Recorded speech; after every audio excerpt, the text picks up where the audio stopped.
my natural mother had an affair, produced me, and then, because of the circumstances, had me adopted. David Dickinson was born in 1941, the illegitimate son of an Armenian woman, Eugenie Gulasarian.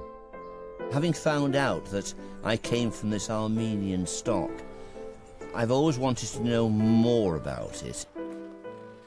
I mean, I know I'm quite dark now, I've been on holiday, but I do have olive skin anyway, and I think there's a lot that's come from the Armenian side. David's grandfather by birth was Hrant Gulasarian, a wealthy textiles merchant who came to Manchester from Istanbul.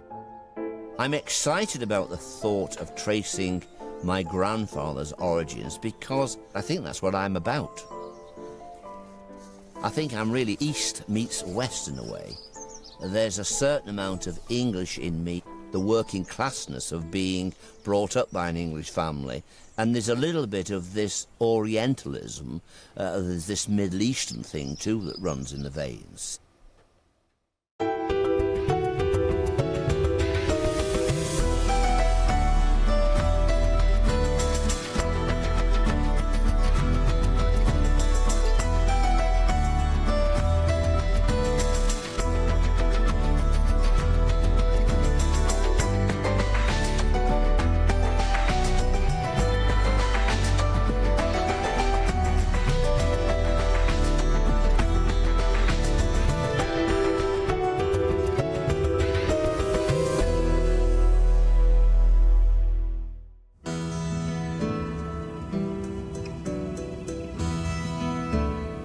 David Gulasarian was adopted by the Dickinson family when he was a few months old. I was brought up by Jim and Joyce Dickinson in Cheadle Heath, Stockport, which is close to Manchester, suburb of Manchester. When I was a lad growing up there, I suppose it was a typical, I don't know, working to middle class type of suburb. I came here as a little boy from Devon, where we had lived for some time. My mother had a hairdresser's shop there, and I was only young when we moved back up here. The Dickinsons moved in with Joyce's mother, David's beloved Granny Empson. 243, there's 241. All kind of modernised now, isn't it? But that's it there. Blimey.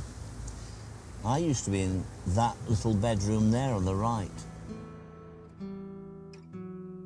Because my mother went out to work, was a hairdresser, and Jim sadly died when I was quite young, Granny Empson really was a major force in my life.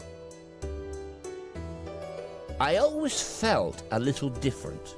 I was a little bit more swarthy than the other kids, and I think it did raise a few comments. Dave the Wheels, I was called, because I was the guy that used to go around to all the scrap yards and buy prams. Now, boys in the area would come to Dave the Wheels because I would have the equipment to make your cart, your trasher, which was a soapbox car on wheels. I was always that little bugger that used to be trading. Nana used to say, be careful, otherwise you will wind up to be a spiv. When David was 12, Jim died of cancer. Joyce began spending less and less time at home. Joyce, my adopted mother, was a lovely lady, but I'm going to be honest with you and say, sadly, somehow I kind of moved away or lost her somewhere. I mean, I think the going out was trying to find a new life for herself. She'd be going out to a local pub or a cinema or whatever. I know that being sat in the kitchen with Granny, one often heard this, "Are you going out again? You should be here with this boy." David didn't discover he was adopted until he was 11. By chance, he came across his birth and adoption certificates in his granny's bureau. When I found the documents, the crisis meeting was held where Granny called in all the aunts and everyone seemed very concerned. and they did a very effective job because, first, a bit panicky. You know, what's this? But no, they reassured me. No, these are the circumstances, and we wanted you, and so forth. And so I think I was quite happy about that. It was also at that stage that the curiosity set in. Where have I come from? What kind of people were they? Why did they have me adopted? I think those are always the questions that a child's going to ask. David's birth mother was Eugenie Gulasarian, better known as Jenny. His father is unknown. David traced Jenny in 1969 via a solicitor. They corresponded for 2 decades but never met. After Jenny died, David met her younger sister, his aunt Marie. She's told him much of the family history, but there are still many unanswered questions. Hi, Marie. David wants to find out more about the circumstances of his birth. I remember first coming to see you, and all I had was my little document to prove who I was, you know. Of course, what I didn't realise, when I walked in the room, everyone went like, oh, cool, we know who you are. I couldn't speak, because you're so much like your mum. And you had this hand full of documents, and you walked, it was this lounge, walked in and said, that's who I am. Your father, my grandfather, I mean, what kind of a man was he? What's your recollections about him? I mean... Very fair, very fair, would listen to you and pass judgment, and you got punished. We were never allowed to lie. Whatever you do, never lie to me, tell me, and I'll understand. Right. Very kind, but very, very strict. What about the affair that Jenny had with this man who was my father? Yes. Was he married? Yes. I think that it had been going on for quite a little time. I see. And, you see, Jenny, with that, it really was, as I repeat, one of the 7 deadly sins. Of course. To have a child. And times were very different. Strict. Oh, yes. Times were very ridiculously silly. Yeah. You know, you were almost convict for doing something like that, which is abnormal, isn't it?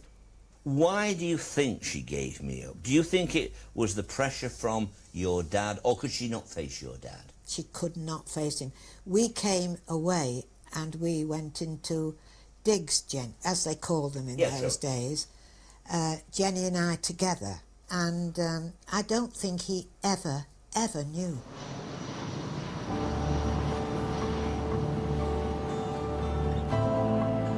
The next stage of David's journey takes him to Jersey to find out more about his mother.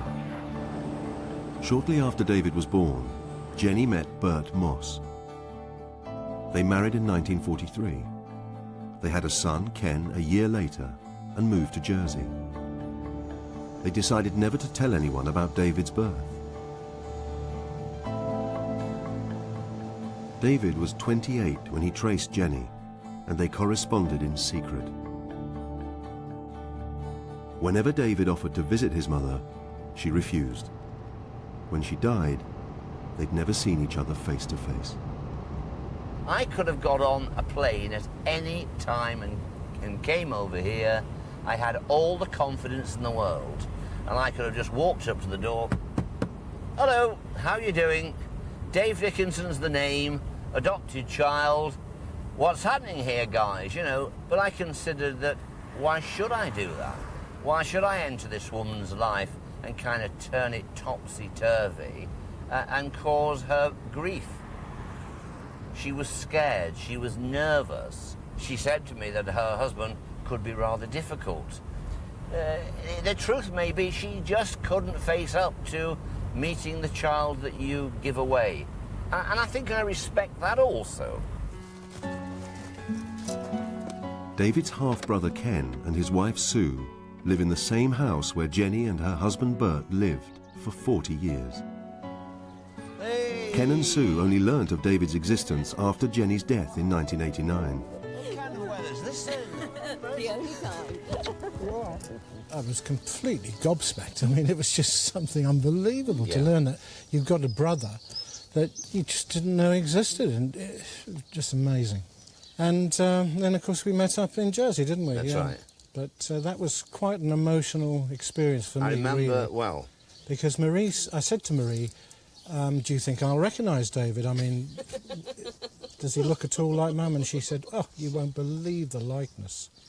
Well, of course, when you walked through the arrivals hall, I could feel the hairs on the back of my neck standing on end, because, I mean, it was just like a reincarnation of her. You walked in, I burst into tears. That's right. I just could not believe it. And I got my little letter out and showed you that. And then that brought more bloody tears. And then we were all crying around the table. And I mean, they were looking at us in the lounge of the hotel going, who are these three? Well, I couldn't believe, I mean, you had this bundle of letters. And, of course, you instantly recognised that notepaper and that handwriting. And I thought, here I am, I've had the love of this wonderful woman all through my childhood, and all you've got are these letters. Very emotional. And I've always said, you know, Ken grew up, you know, with our mum. I feel like we'll be dead. And I had my mum, in a sense, so it seemed very wrong to just interrupt that, you know. On many occasions over the years on the telephone, you know, I just say, look, I'll come over and we can meet. And, oh, no. She used to say to me, people will put two and two together, people will recognise you. She was, you know, obviously alarmed at that thought. It's a very, very sad story, isn't it, really? And you look back at it and, you know, I do in some ways wish she had told me and she could have faced it and, you know, we'd have all met up before, but just I'm not sure that would have worked out as good as in fairy tales we think it would. Yeah. I think it could have caused a hell of a lot of trouble. Yeah.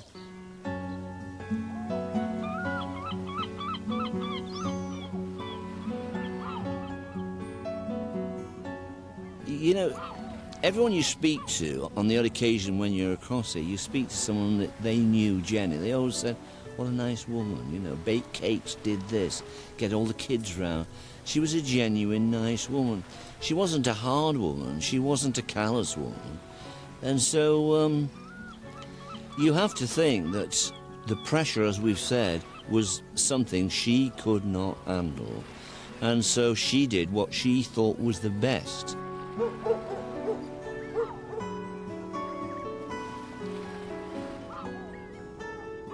Coming over here and seeing Ken happy there with his wife in the house, which his mum and dad brought him up in, you know, a bit tearful today, really, because, you know, when I came the first time, he was very, very upset. So was I. But I think Ken was even more upset because, I say, you know, it was his mother, mine as well, but he spent a lifetime with us.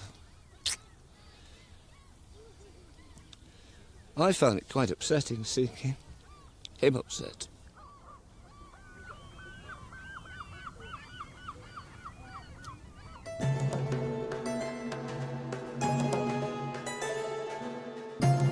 David's always felt a strong connection with his grandfather, Hrant Gulasarian, an Armenian textiles merchant.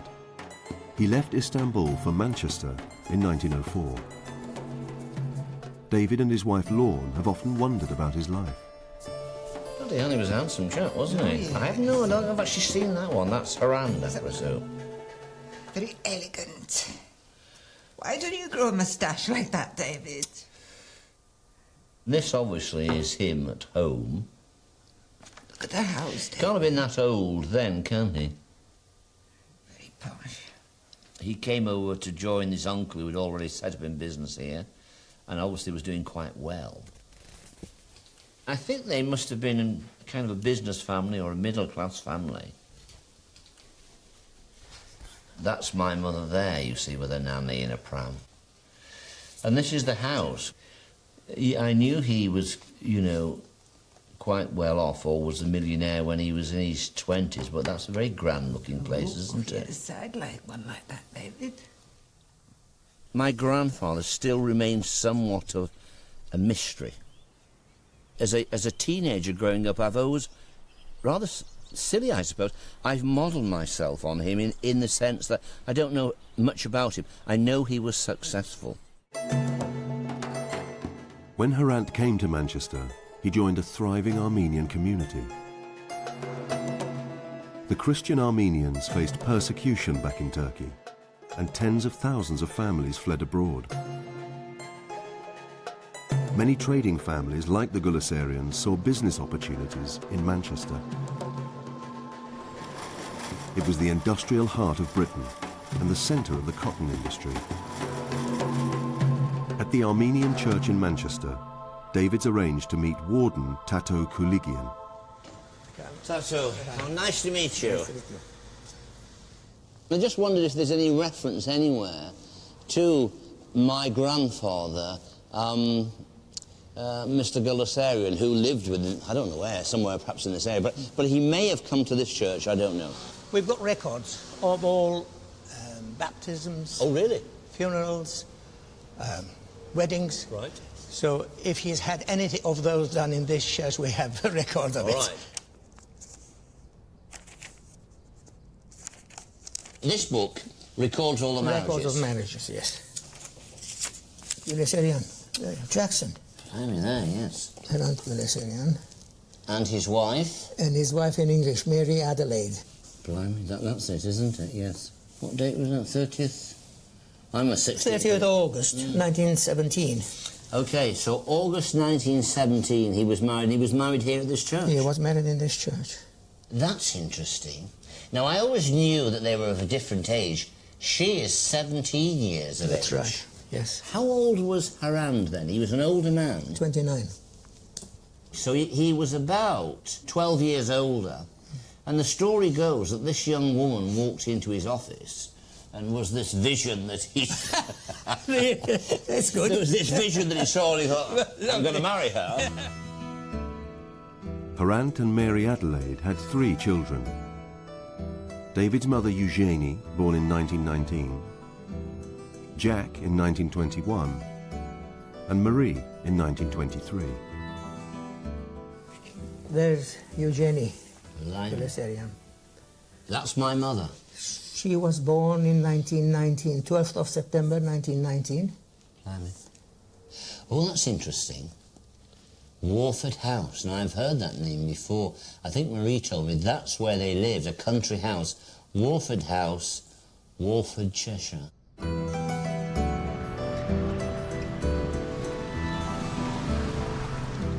Warford House is still a private residence, now owned by Mari Greasley and her family. Very nice to meet you. You're Maori? I am, yes. Yes, and you must be David. I am, yes. Thank you. Would you like to come in? I'd love to. How long have you lived here? 12 years. Such a beautiful house. Thank you. That's a picture of the outside of the house. Gosh. That's the pony with my mother on it, and that looks like a nanny there. Several ladies here. I think one is her mother. Yes. Not sure who these other people are. Maybe they're members of staff. Hrant lived the life of an English country gentleman. He and Mary Adelaide had horses and luxury cars and frequently entertained. We have somebody who comes to do some work for us, and he told me that his grandmother used to work here.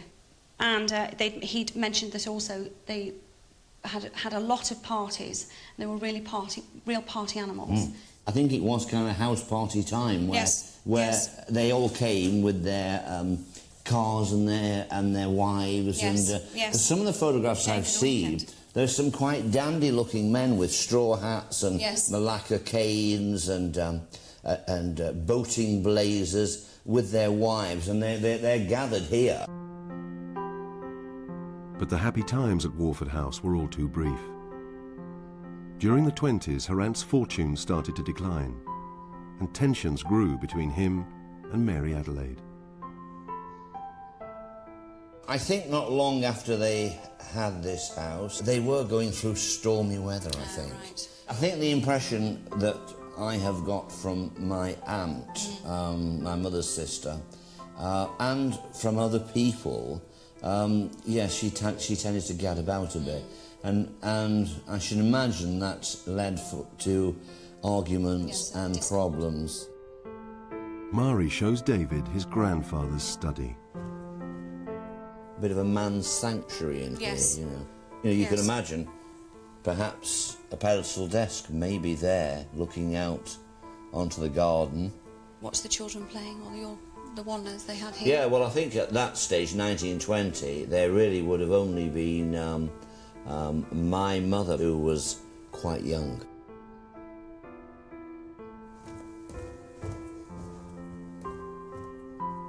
This would have been the master bedroom. Oh, yes, I think you're right. That view out of that window is just amazing. Well, there have been some fun and games went on here, I suppose, in this bedroom. I dare say. Lots of rows followed by lots of making up, I suspect. They hadn't been married long when they were here, 1920. They were probably only married about 3 years. Right. I'd like to think that their marital association hadn't deteriorated at this stage. He must have thought, well, I've well and truly made it now. Hello, David. This is nice. At 83, Marie is the only one of her aunt's 3 children still living. David wants to talk to her about his grandparents' relationship. Where did you get this impression about your mum tripping the light fantastic and going out doing a bit of dancing and so forth? Yes. Where did you get that impression from? Waiting for her to come in. Really? I mean, what kind of time are we talking? Early hours of the morning, or...? Well, when you're that age, you're not too certain of the hours, are you? I can remember her coming in, and I think I was sleeping with her. I see. I think that the marriage was beginning to show cracks. Obviously taking separate bedrooms. Yes. Then. Well, that was my impression, and she used to wake me up and say, "I'm here." And she said, "I've got a surprise for you. I've brought some chips." Right. I can remember that vividly. That was a big treat then. It was, but not at that time of the night, particularly. Oh, so perhaps the early hours of the morning. Yes, we can vividly remember the heated arguments. Coming in late, I suppose. Yes, coming in late and trying to explain. We could hear this going backwards and forwards, and it would get very heated, and it's rather distressing for 3 kids together. The marriage was beyond repair. In 1935, the couple divorced. Her aunt was granted custody of the children. When was the last time you recall seeing your mother? What would I be? Perhaps 9, 10 or 11, maybe.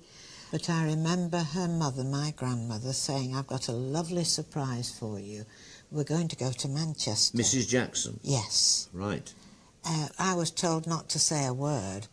We went to Manchester and we walked into this tea room, and I was stopped in my tracks by seeing my mother sitting there smiling, and she just held her arms out to me, and we both had a cry, and she said, "Now you must not say a word of this to anybody, nobody at all." And I must have done, and I never ever saw her again.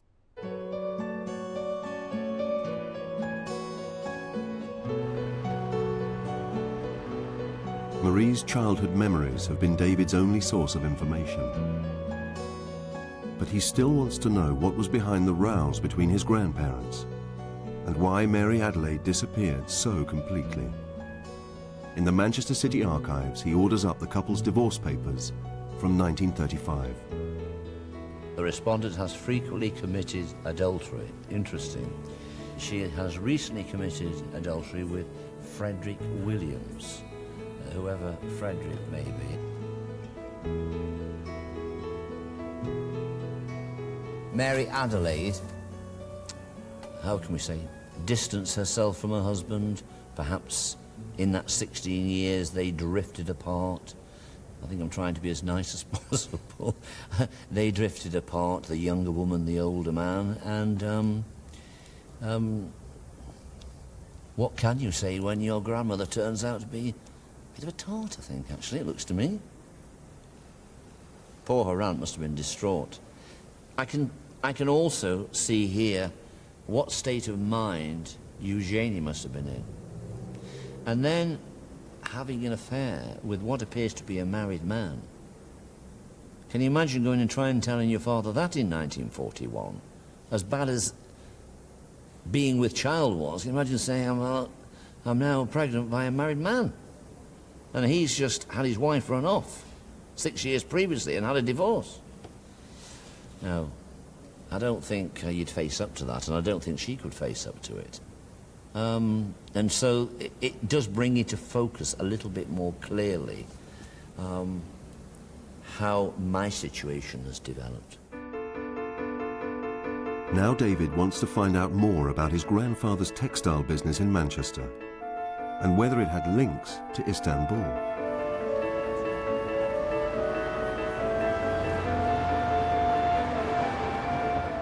In the early 20th century, Manchester was the world's biggest cotton producer.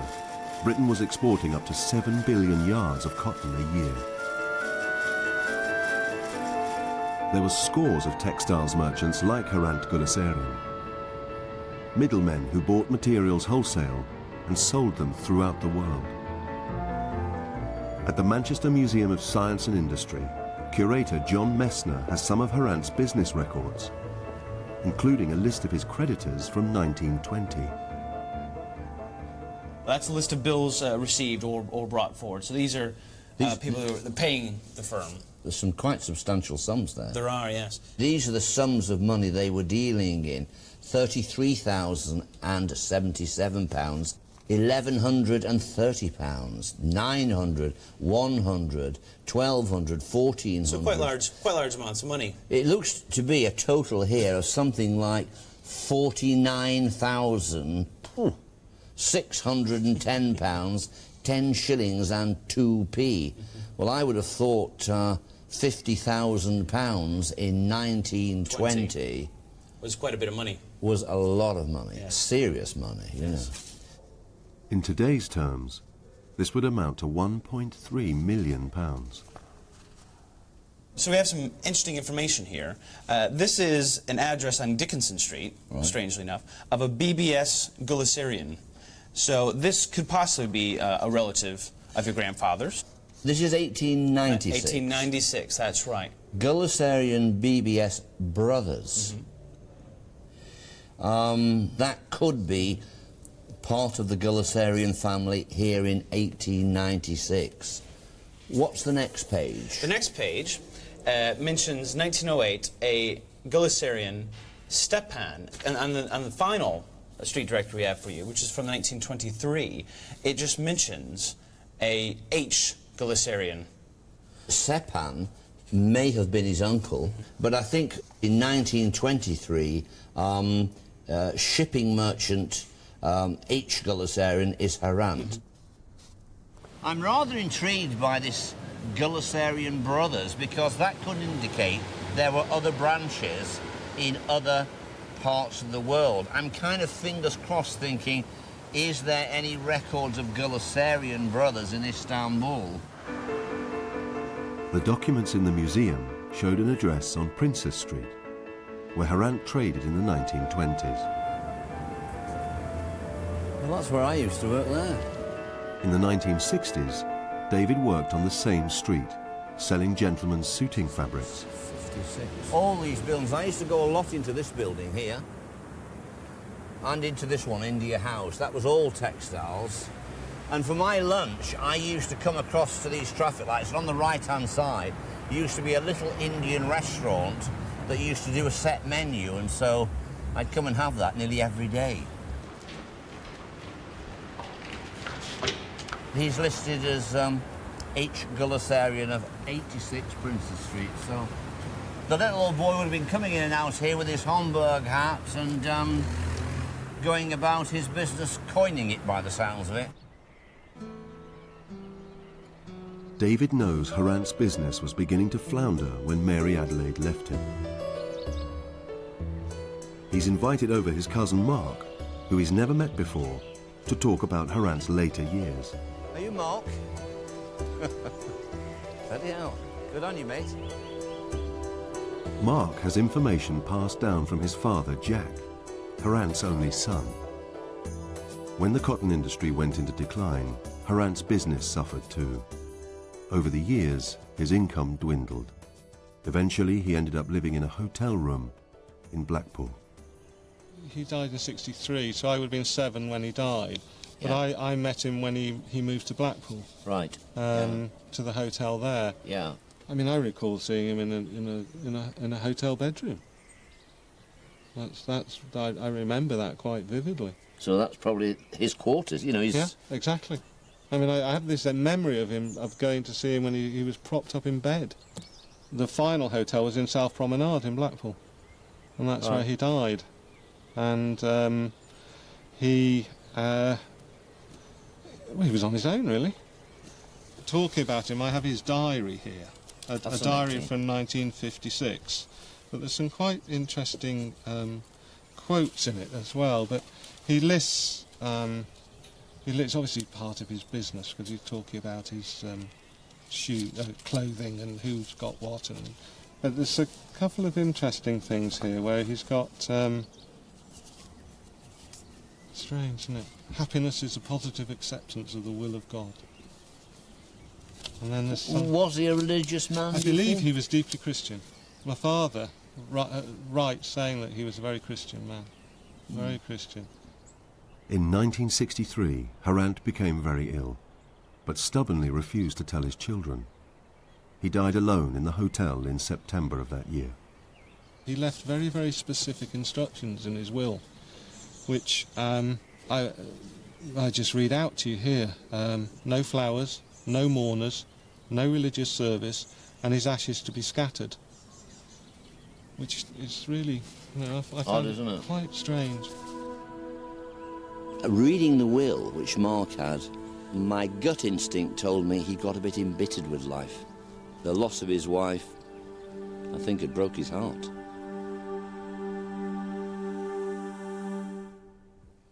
Now David wants to discover what happened to Hrant's family back in Istanbul. This will be his first visit to his ancestors' homeland. I mean, I'm looking forward to the journey. Is there any indication of the family business, the Gullisarian business, which might have been the Gullisarian brothers? I would suspect that's been swept away a long time ago. I know nothing.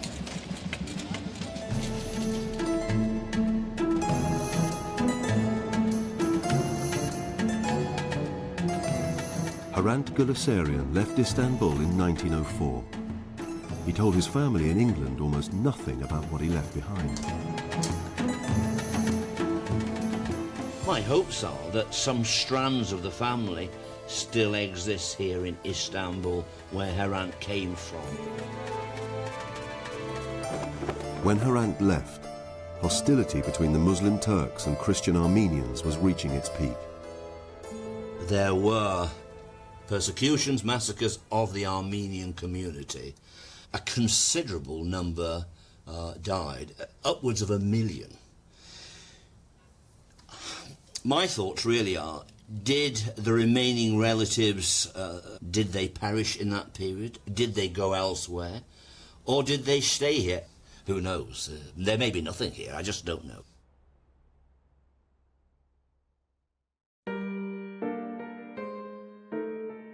In 1915, the new Turkish nationalist government began the systematic removal of the Armenian population from the Ottoman Empire. Community leaders were executed.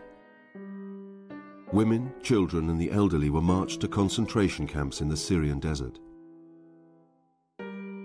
Thousands died en route or were massacred by death squads.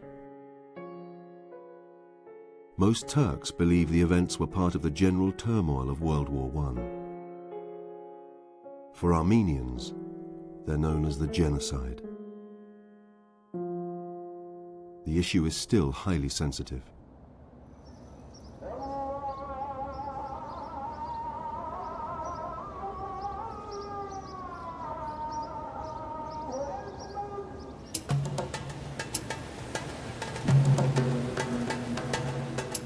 David's research won't be easy.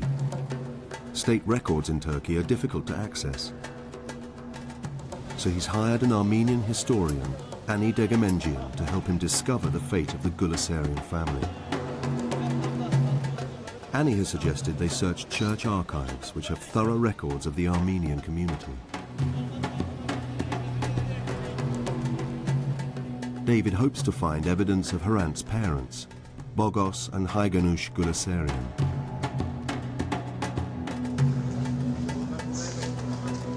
Arriving at Holy Trinity in Pera, they find themselves in the middle of an official visit by the head of the Armenian church. Obviously, it's not the day to find records today. I mean... No, definitely not, because see all these people, like they're all busy now, like waiting and getting really excited for Catholicos. The Catholicos is a political as well as spiritual leader for the Armenians. His visit has caused some controversy, and after protests from Turkish nationalist groups, security is tight. Catholicos is the equivalent of the Pope, and obviously they've waited a great deal of time to see him. It's the first time in 100 years, I think, he has been here. Very moving, you know. Very important to those people, I think, in there. While Annie tries to get access to some of the records, David waits outside the church. I don't think she'll be very successful today because it's not a normal day. There are a lot of dignitaries here. I don't know.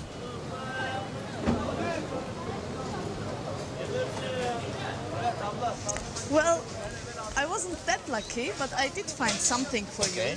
I took some notes because they wouldn't let me to take pictures.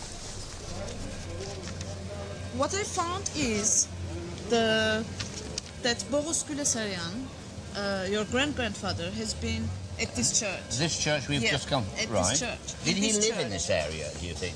So I have an address. I have his address because in the records are kept quite detailed, and this is his address, Sakız Ağaç 64, which is close by to this area. David and Annie head straight for Sakız Ağaç, where Bogos Gulisarian lived in the early 1900s. Though now run down, the street was once in the heart of an affluent neighborhood. What number are we looking for? We are looking for 64, and we are getting really close by. 68? 68, yeah. 66? 66, so this is... This 64? This must be, yeah. Quite a nice house that is, you know. Biri yaşıyor mu orada? Ne zamandan beri boş? Çoktan beri. I just asked her how long has it been that it's empty, and they say for a long time it's been empty.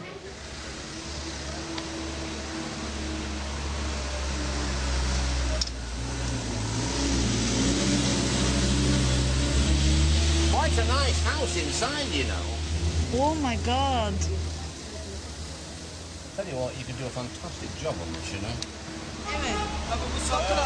Ask him, is the owner near here, the landlord or the person who owns the property near here? They are not very happy. Yani kendi büyük babası burada oturmuş ve içeri girebilmek çok iyi olur. Sahibi kızmış yani buranın. Yaşlı bir kadındır ya. Okay. It's an old lady who owns it, and she left the key Anahtarı with vermeyin them. demiş. Yeah. Geçenlere vermişler, vermeyin demiş anahtarı. Onun için veremiyoruz. Yoksa açıl. Anladım. She left the key with them, but she told them to not to give it to anybody. Okay, maybe we can buy the boys, everyone a beer. Bir bira ısmarlarsak diyor, hepinize bakabilir miyiz buraya diyor. Valla çok tane 200 tane de ısmarlarsa borçtu.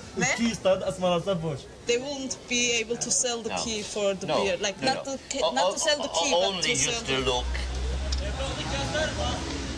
I mean, all we were saying was, can we go inside and have a look round? That's all we wanted to do. They were very suspicious. Evet hacı saçmalama ya. Nereye kesiyorsun?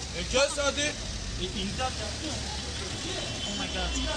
Nereye I suppose it's Bizim için yapmayın. time to go. Seems that we've sparked a bit of an argument here that, you know, nobody really knows who owns the house. It might still be me. Maybe that's what's happening.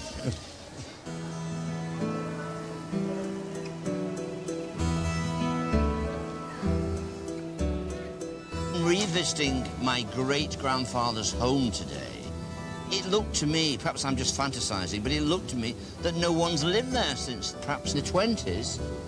If there are more Gullisarians around, you know, why have they not got that house?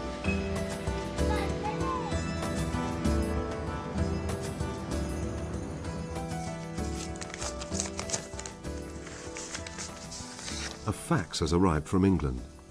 David's cousin Mark has uncovered another family document. It's the funeral notice of David's great-grandfather, Bogos Gullisarian. 1919. So, that's interesting. That means that Bogos Gullisarian obviously survived here in Istanbul. At a quick glance, it seems there are quite a few relatives who attended the funeral. It mentions her aunt and his wife and infant, in brackets, in Manchester. And then you've got Mr. Leon H. Gullisarian. That seems that out there somewhere there's a few Gullisarians running around. We will find one. Lead on this Yeah. one. According to the funeral notice, Bogos was buried at the Armenian cemetery at Shishli. That's Bogos Gullisarian. Unbelievable. And does it say where he is buried here? Yes, this is the address of the grave. 7A72. Number 7, A72. Okay. What is this? Is this the 7? This This is the 7, yes. and what is the A? Which should be the A. I cannot really interpret what the A is for, but this is 7A71. Well, this is 72, huh? This must be 72, and let me. I can't see anything on there. Let me check. This is 7A73. You can't read. This is not Gullisarian. This is Geranyan family. This is a family tomb, but it's not Gullisarian. The earliest death is from 1965. So, after all the records, it's not here. It is possible that there may be no members of the family who took care after the tomb, and It's been sold again. it's been sold again after a while. I mean, Sounds a bit Gullisarian, that, to me. Been flogged off. So there is no plot. but still, he is buried here at this spot. Might even be stood on him.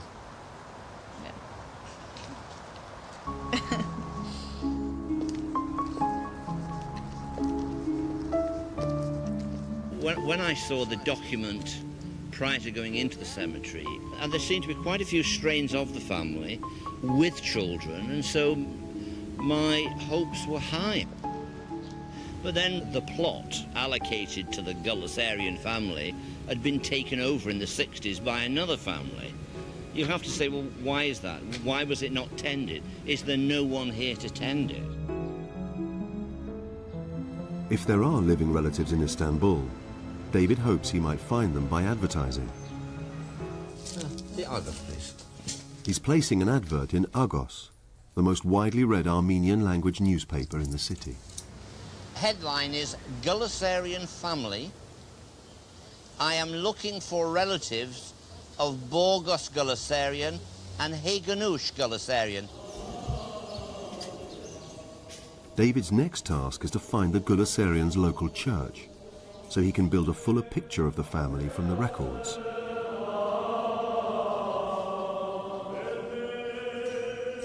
St. George's Church is in the heart of Samatya, one of the oldest Armenian neighborhoods in Istanbul.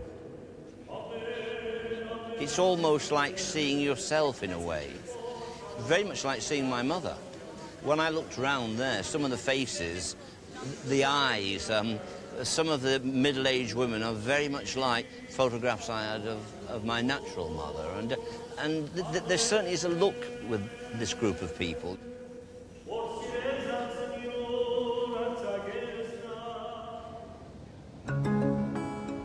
After the service, in the scorching heat, David and Annie searched the church's baptism records for Hrant and his forebears. And here it says 1888? 1888. That's Hrant. That's Hrant? Yeah. So he was Yeah. baptized here? Yeah. Okay. So this is the church of your grandfather. Okay, it's getting more exciting now. Yeah. And his godfather, Stepan Guleserian. Well, Stepan rings a bell to me. The uncle of my grandfather. Exactly. Oh, he was also his godfather? Yeah. And his uncle? Yeah. And his father, as we know, Boros Guleserian. We know that, yeah. The Guleserians must have lived in the area for many years. David and Annie soon come across records for an older generation of the family. Here we have Levon Guleserian. We have Levon. Yeah. Right. I mean, this is great information. This is Bedros Guleserian. Okay. 1864. The baptized kid is named Stepan. Oh. Yeah. And who was Stepan's father?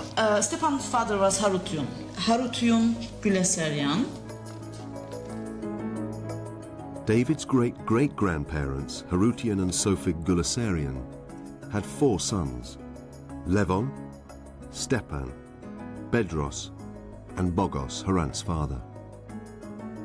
They were the old generation of this family, the Guleserian family.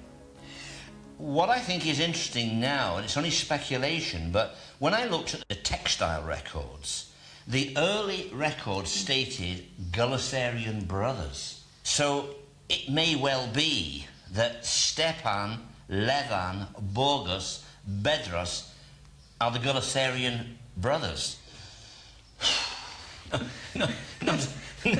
Not a bead of perspiration has fell on the young Armenian maiden's brow. Now David's in search of the brothers' business in Istanbul. If he can find that, he may be able to trace surviving relatives. The Ottoman Bank Archives has trade records going back to the 19th century. Professor Ethem Eldem has discovered evidence of the Guleserian brothers and their premises, or Han. I think we have them in the 1890s. In 1896, for example, let's see. Guleserian, okay. Guleserian Frère. They're on Finjan Jalad Street. So number 46 is here, 4648. Yeah. So the Han would have been this Han, the Mustafa Pasha Han. It's quite a big building, this, isn't it? It is. It looks, from the map, like a typical 19th century commercial structure. And these are places where you would have workshops, offices. It's a bit like the an old equivalent of the shopping mall today. The Guleserian brothers appear in the records for 20 years, but from 1913, only 2 of them are listed, Stepan and Levon. So when do we last see them in the directories? I think 1925, Guleserian Leon. Yeah. So that's Levon. Yeah. Okay. And again, you have them at the same address, but that's when they disappear. If you look at the 1929 phone directory, and it's in Latin script, as you can see, looking at where the Guleserian should be, Gulbenkian, Gulbenkian, Gulbenkian, Gulbenkian, Gulbolyan, and no Guleserian. That's They strange, seem to isn't have it? disappeared in somewhere around 1928.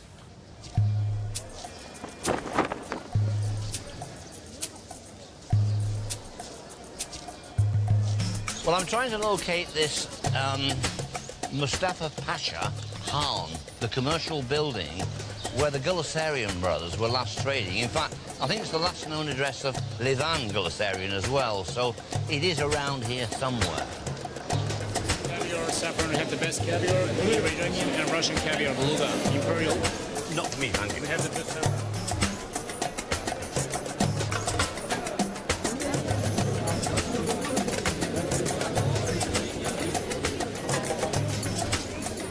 You know, if they haven't got it, you don't need it round here. I mean, they've got everything, haven't they? David's established that the Gulasarians were successful textile traders working in the same building for 30 years. But why did their business stop trading so suddenly? Oh. Is this Mustafa Pasha, Anne? Mustafa Pasha, yeah. Here. 46.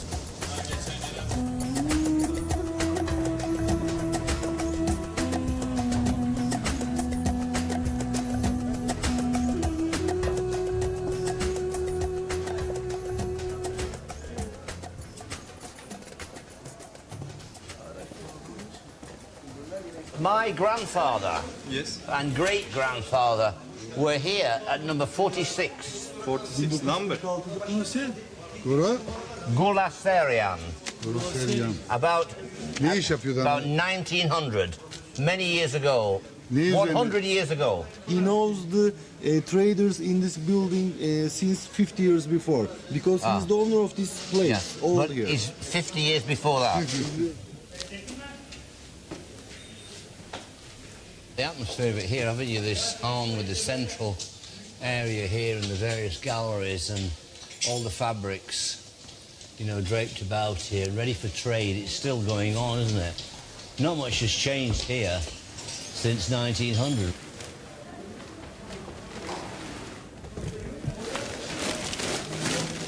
It still puzzles me, knowing that these are trading people that have survived for such a long time under all kinds of conditions. The business seems to have ceased here in the 20s. It also goes into decline in England. I wonder if the two businesses are still joined.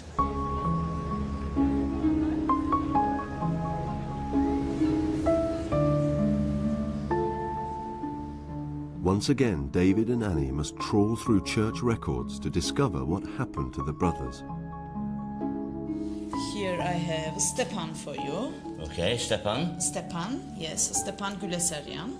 What year did he die? He passed away in September the 18th. 1919. 1919, yes. And he actually passed away 1 month before Bohos. Then we have Levon or Bedros? We have Levon here. And he passed away in the year 1926. And actually on the 31st of December, on the New Year's Day. I mean, the day before New Year's Day. He was also 58. Amazing. Exactly. The last time we hear about them in the trade directories or even the telephone directories was 1926. So it seems really now that all the senior members of this family, you know, Borgos, Levon, Bedros and Stepan, certainly by 1926 they'd all passed away. Yeah. The deaths of all four Gulasarian brothers meant the end of the business in Istanbul. But other than Borgos, do any of them have descendants?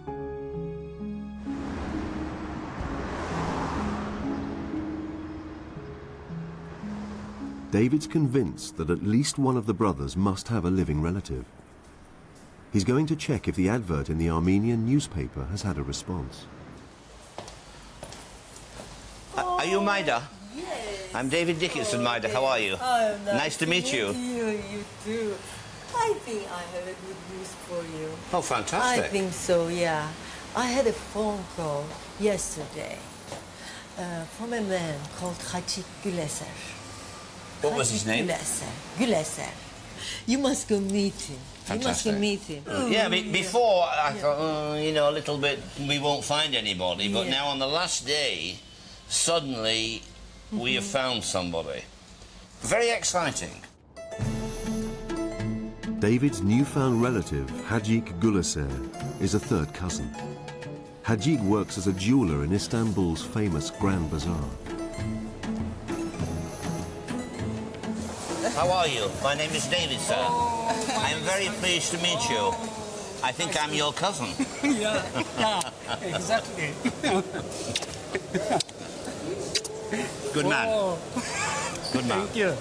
I bring you best wishes from 3 other cousins and myself. 4 cousins in England. My little notes tell me this, dear cousin. Bogos, yes. Is my great-grandfather. Yes. He is one of the 4 Galisarian brothers of Livan, Bedros, and Stefan. Stefan. Okay. Stefan. Now, your great-grandfather was Bedros. Yes. Hajik is the great-grandson of Bedros Galisarian. Following the Armenian persecutions, his family changed their name to Gulaser to sound more Turkish. Do you have photographs of the family? Yes. Look, David. Right. This is my grandmother's Eugenie. Another Eugenie. And this is my grandfather, Hajik. Fantastic. And look at that, the Astrakhan collar. Astrakhan, yeah, Astrakhan. Now, what business was he in? In textiles. Textiles, yeah. yes. But in 37 years old, he died. Not too much. Hajik's grandfather, also named Hajik, died of an illness contracted on the battlefield in World War I. His father, Bedros, also died young. He drowned in a shipwreck on the way to visit her aunt in England. Sadly, Hajik has no information about the other Galisarian brothers. If there are other descendants of the family, they've disappeared from Istanbul without trace. It's been wonderful finding this long, long journey. Been amazing to find somebody. Yeah. Because there's not many of us left, obviously.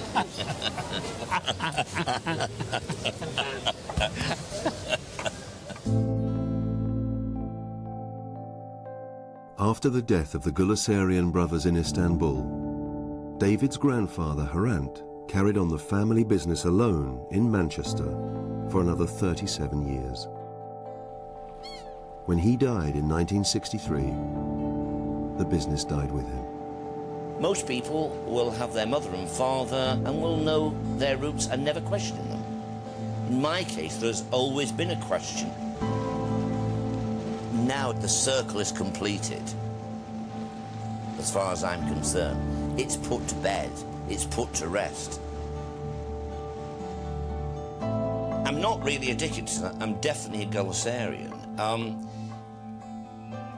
I don't know if you inherit it. I can't tell you that. Do I inherit the genes for the Galisarians? They are a little bit individually tough. You can sense that. I can see the slight toughness. It's in me. I had to go to the tip and to the scrapyard and buy wheels and sell the things to get started on my money. The interesting thing is, without being gauche about it, I've probably wound up the strongest commercially out of all of them. But always, perhaps, since I was 11, I've been chasing the Galisarian name. Perhaps I've been trying to prove something.